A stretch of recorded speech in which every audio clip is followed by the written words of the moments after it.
Hey everyone, good evening. It's Scott at Scott Trades on Twitter with StockMarketMentor.com and your chart of the day. Want to follow up on Robinhood. This is ticker HOOD. Now, about 6 days ago, I put out a video on YouTube and to our email subscribers mentioning that I didn't trust the earnings reaction on Robinhood. And the reason for that is because they had positive earnings, pretty good earnings here. As you can see, 13% surprise, positive revenue. I mean, that's a pretty good quarter considering the market. But the stock sold off.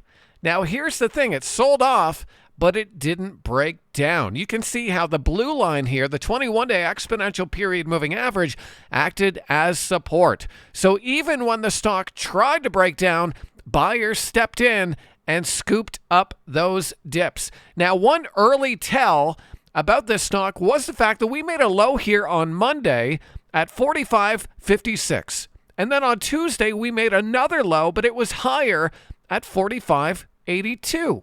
So the buyers of the stock had to reach up higher to get the stock that they wanted, and they didn't allow it to break down under that 21-day exponential period moving average. Now, you could have potentially bought this stock yesterday, and some of us did over at Crypto Market Mentor and Stock Market Mentor, but today is the day we got a pretty nice breakout, and it came on higher than average volume. You can see this resistance zone that we have been watching for the last couple of weeks here in and around 51.20.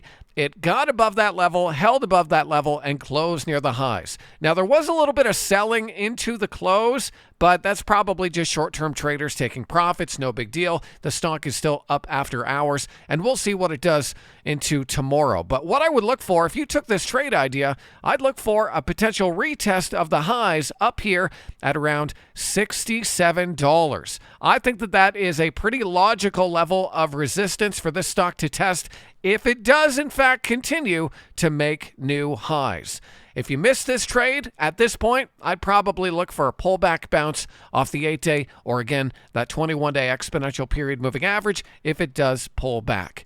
So that's just one of many stocks we're looking at tonight at StockMarketMentor.com. I hope that video is helpful. I hope you're doing well, and I'll talk to you soon.